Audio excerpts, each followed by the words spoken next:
बिस्मिल्लाहिर्रहमानिर्रहीम। इब्तिदाई रब्बे जलील के बाबरकत नाम से दरूद पाक मोहम्मद मुस्तफ़ा सल्लल्लाहु अलैहि वसल्लम की ज़ात पर Rashid MPhil physics professor of physics Khwaja Farid government post graduate college रेमिया फिजिक्स जोन की तरफ से चैप्टर नंबर 20 का स्टार्ट किया गया। इसका lecture 1 FSC physics second year. Chapter 20 का नाम, टॉपिक का नाम है एटॉमिक स्पेक्ट्रा। तो बेसिकली ये आज का लेक्चर जो जस्ट इंट्रोडक्टरी है, मेन आर्टिकल हमारे लेक्चर नंबर 2 से स्टार्ट होने हैं। ये ALP के मुताबिक उसमें शामिल नहीं, जस्ट इंट्रोडक्टरी इस लेक्चर को शामिल किया गया। तो लिहाजा हम स्टार्ट लेते हैं। सबसे पहले स्पेक्ट्रम हम देख रहे हैं। एटॉमिक स्पेक्ट्रा, चैप्टर का नाम स्पेक्ट्रा है। तो ये लफ्ज कहाँ से बना स्पेक्ट्रा? बेसिकली ये बना है स्पेक्ट्रम से। और स्पेक्ट्रम क्या होता है? तो इसकी एक टिपिकल डेफिनेशन है, the band of colours formed due to the dispersion of light into its component colours. लफ्ज यहाँ पे एक इस्तेमाल किया गया डिस्पर्जन। डिस्पर्जन का लफ्जी मतलब है फैलाव। The splitting up of A colour into its component colours. अगर सपोज कर लें व्हाइट लाइट ले लें तो उससे उसके कंपोनेंट कलर्स में स्प्लिट होने को हम डिस्पर्जन कहते हैं। तो अगर व्हाइट लाइट मुख्तलिफ कलर में जो स्प्लिट होने के बाद एक पट्टी मिलती है, एक बैंड मिलता है, तो उसको हम कहते हैं स्पेक्ट्रम। एक सिंपल सी फिगर, बेसिक कंसेप्ट है। सपोज करो सोर्स ऑफ लाइट है, यहाँ पे एक स्लिट रखी गई ताकि लाइट रेज जो इसमें से निकल रही हो पैरेलल हो। व्हाइट लाइट को प्रिज्म में से पास किया गया। तो प्रिज्म क्या करता है? लाइट को डिस्पर्स करता है। तो जब हम दूसरी तरफ देखते हैं तो लाइट के डिफरेंट कलर्स, यहाँ पे जस्ट उन कलर्स का नाम कोट किया हुआ। हम देखते हैं कि ये कलर्स कुछ इस अंदाज से हैं। टॉप मोस्ट पे red, orange, yellow, blue, Indigo, blue, green, Indigo और वायलेट। ये प्रोमिनेंट कलर्स हैं वाइट लाइट के। तो तीसरा क्या, रेड का एक स्पेक्ट्रम बनता है, उनमें काफ़ी सारी वेवलेंथ शामिल है। ऑरेंज की, येलो की, ब्लू की, ग्रीन की, इंडिगो की, वायलेट की। तो हमें ये अंदाजा हो रहा है ये कलर का जो पैटर्न मिल रहा है, तो बेसिकली ये स्पेक्ट्रम है। नेचर में रेनबो बारिश से पहले या बारिश के बाद, दूसरे लफ्ज़ों में हम कह लें कि अगर सूरज मगरिब की तरफ है तो रेनबो में मशरिक की तरफ नजर आएगी। इस तरह वाइस वर्सा। तो उसमें इस तरह के कलर्स हमें नजर आते हैं। वो कलर की जो पट्टी डेवलप होती है तो उसको हम कहते हैं स्पेक्ट्रम। एक्चुअली है ये कि कोई भी आप एटम ले लें, उसको सर्टेन प्रोसेस से गुजारें ताकि वो लाइट इमिट करे। हर एलिमेंट के मुख्तलिफ एटम्स तो जब उस प्रोसेस में से गुजरते हैं तो मुख्तलिफ कलर्स के, स्पेसिफिक कलर के, डेफिनेट कलर के बैंड बनाते हैं, स्पेक्ट्रम बनाते हैं। तो अगर हम अंदाज़ा कर लें directly 120 element round about periodic table में मौजूद हैं, तो तकरीबन 120 उसके स्पेक्ट्रम बन जाएंगे। Rough idea. लेकिन अगर इस तरह मॉलिक्यूलर स्पेक्ट्रम है और बहुत सी किस्में, तो अगर ये तमाम नॉलेज इकट्ठा किया जाए तो एक अलग से ब्रांच बनती। उस ब्रांच को हम कहते हैं स्पेक्ट्रोस्कोपी। स्पेक्ट्रो लफ्ज बना स्पेक्ट्रम से और स्कोपी विजन को। तो ये बेसिकली ऑप्टिकल प्रॉपर्टीज हैं लाइट की। The study of investigation of wavelengths and intensities of electromagnetic radiations emitted or absorbed by atoms। किसी भी एटम से इमिट हो या एब्जॉर्ब हो तो उसको हम कहते हैं स्पेक्ट्रोस्कोपी। तो इसमें मुख्तलिफ एटमों से जो स्पेक्ट्रम बनते हैं उन तमाम की स्टडी की जाती है, उनके मुख्तलिफ कलर्स की, मुख्तलिफ इंटेंसिटीज की, वेवलेंथ्स की हम स्टडी करते हैं। तो ये एक वास्ट सब्जेक्ट है। यहाँ पे जो चैप्टर नंबर 20 उसका एक हिस्सा लिया गया। हम देखते हैं स्पेक्ट्रम की किस्में। तो 3 किस्में वाज़ेह तौर पे इस बुक के मुताबिक लाइन स्पेक्ट्रम या स्पेक्ट्रा, ज़्यादा हो जाएंगे तो स्पेक्ट्रा, बैंड स्पेक्ट्रा और कंटिन्यूस स्पेक्ट्रा।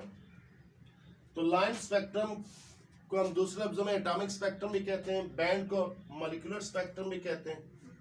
तो कंटिन्यूस के लिए एक लफ्ज़ इस्तेमाल होता है। तो ऐसा स्पेक्ट्रम, लाइन स्पेक्ट्रम क्या होगा जिसमें तमाम कलर्स वाज़ेह तौर पे डिस्क्रीट वेवलेंथ्स हों, अलग-अलग पहचाने जा सकें, तो उनको हम कहते हैं लाइन स्पेक्ट्रम। तो हाइड्रोजन एटम को जब उस प्रोसेस में से गुजारें तो उसमें से ये डिस्क्रीट स्पेक्ट्रम बनेगा, उसको हम लाइन स्पेक्ट्रम। इस तरह सोडियम के लिए एक ही कलर है, हाइड्रोजन के लिए 4 कलर्स हैं, रेड, ब्लू, ग्रीन, ब्लू और वायलेट। 4 कलर्स हाइड्रोजन के लिए। जब हम सोडियम लाइट लेते हैं तो उसमें एक ही कलर है, वो है येलो कलर। इस तरह मुख्तलिफ कलर्स मुख्तलिफ एटमों से इमिट होते हैं। इस तरह बैंड स्पेक्ट्रम।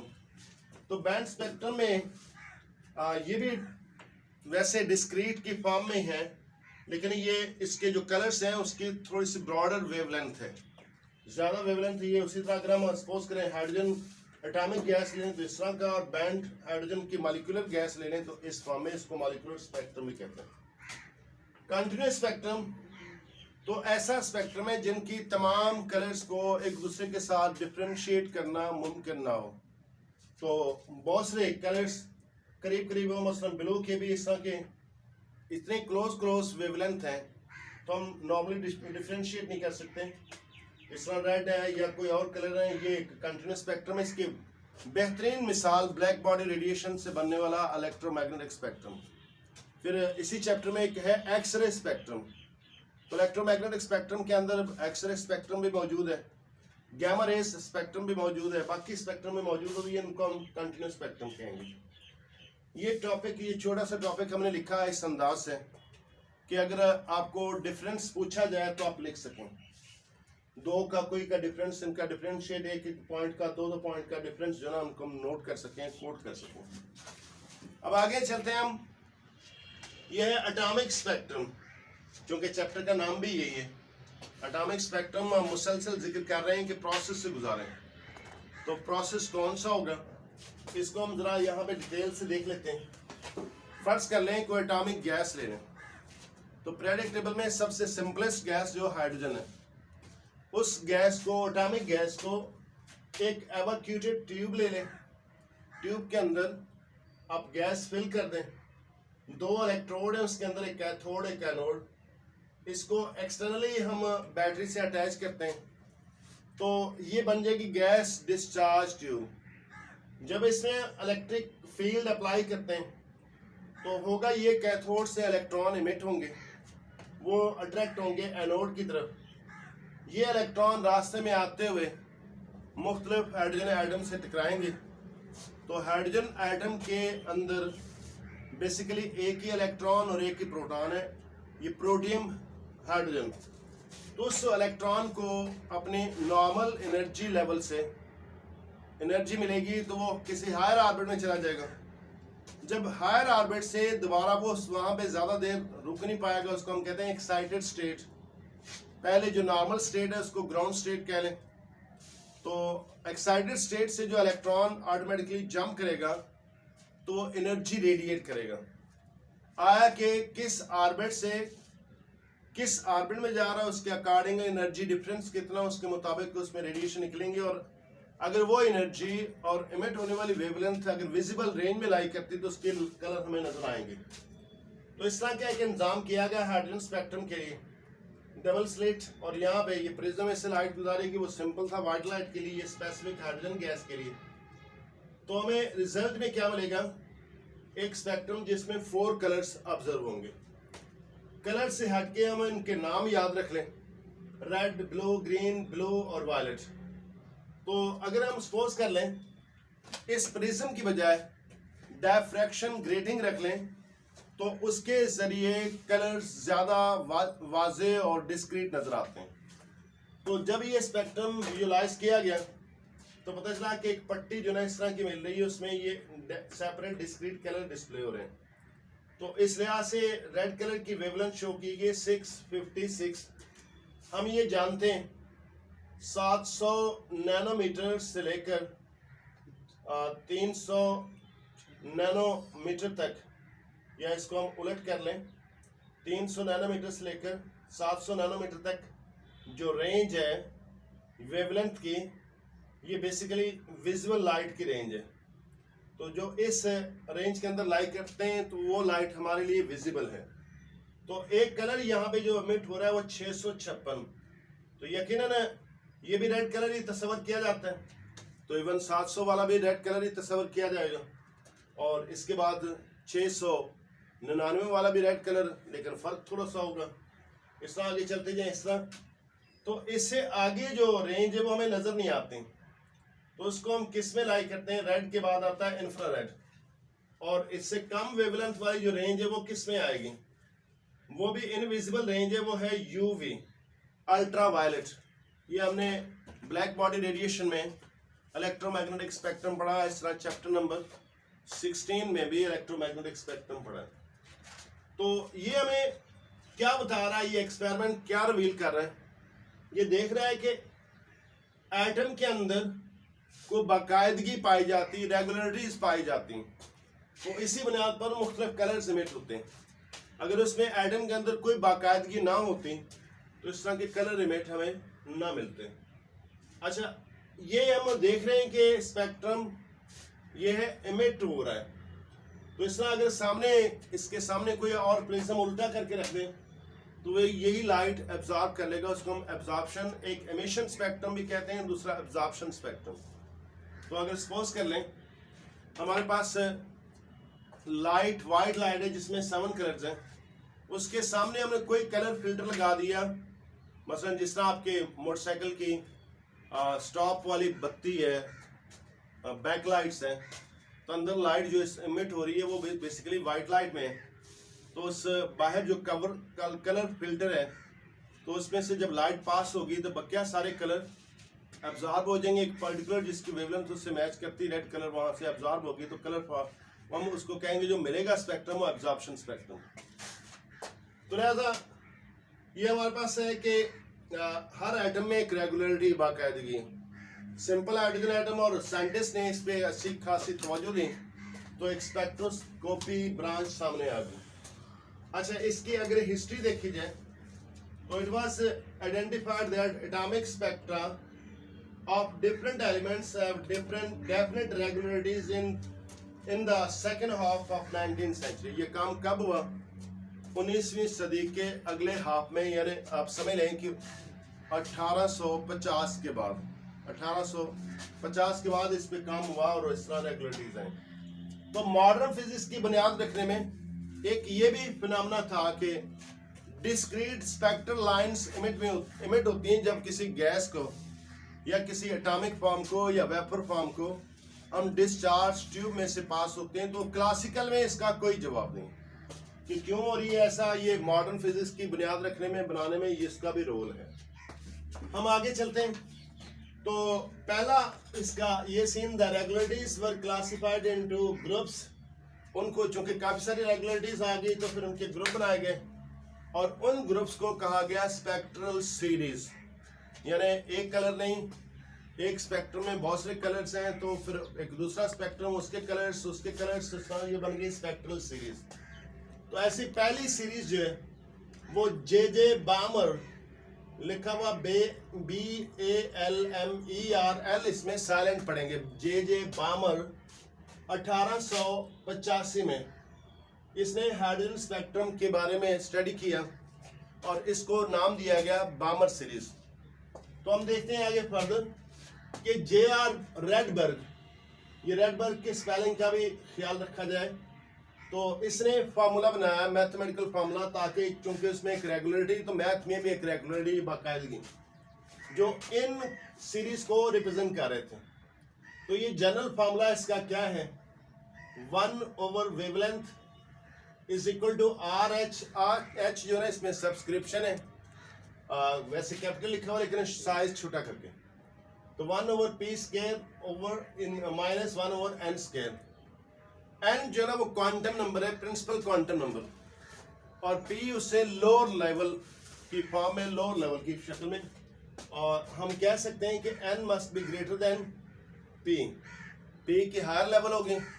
जिस हम ये देख चुके हैं कि एटम के अंदर इलेक्ट्रॉन एक्साइट हुआ, सम हायर एनर्जी लेवल में गया, तो हायर एनर्जी लेवल जो ना हम उसको n कहेंगे।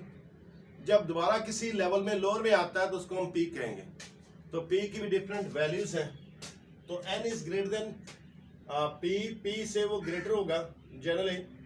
तो दूसरे लफ्जों में n और p के दरमियान में रिलेशन है, तो basically n is equal to p + 1, तो उससे एक 1 प्लस कर देंगे।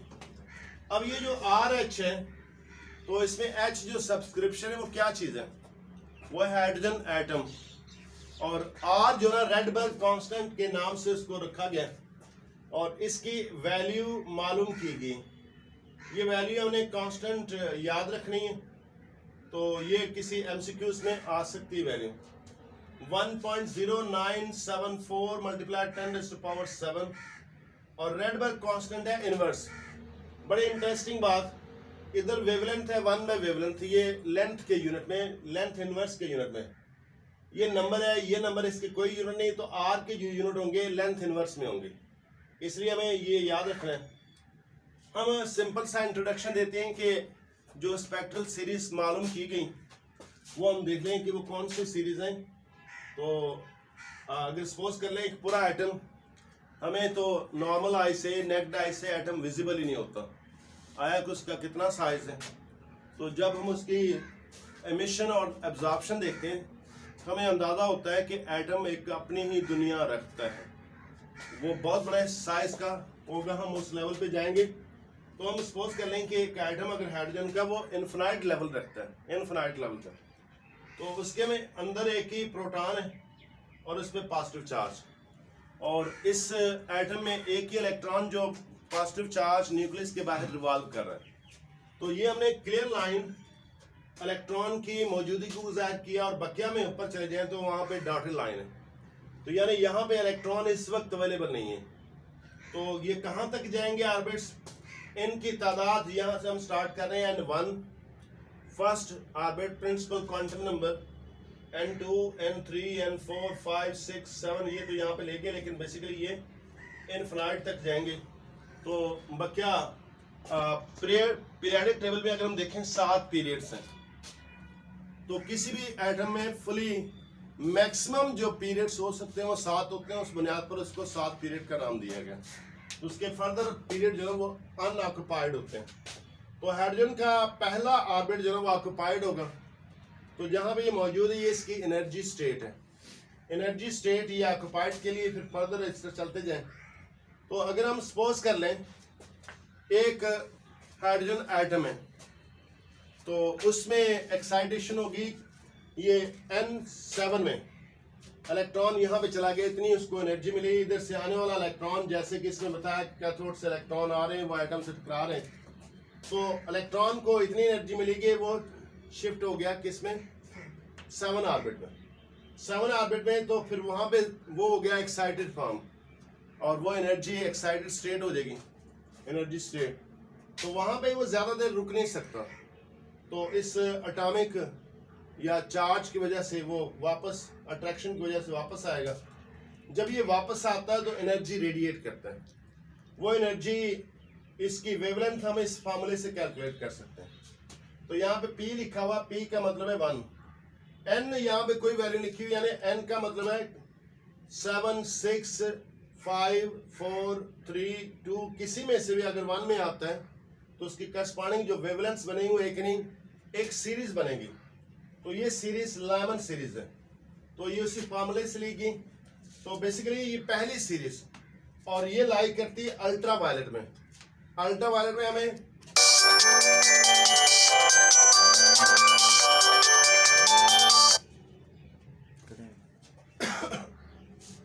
अल्ट्रा वायलेट में रेडिएशन में नजर नहीं आएंगे। लेकिन आगे चलते हैं, अगर सपोज कर लें किसी भी हायर एनर्जी लेवल से वो सेकंड में n=2 में अगर फॉल करे किसी भी एनर्जी स्टेट से, तो उससे जो सीरीज बनती है उसका नाम दिया गया बामर सीरीज। सबसे ये है विजिबल रेंज में, और ये इसको डिस्कवर करना आसान था, तो ये P की जगह पे 2। इस तरह फर्दर अगर किसी भी लेवल से वो n3 में आ जाए तो डिस्कवर करने वाला साइंटिस्ट का नाम है पार्सन सीरीज, उसी के नाम पे दिया इसको पार्सन सीरीज।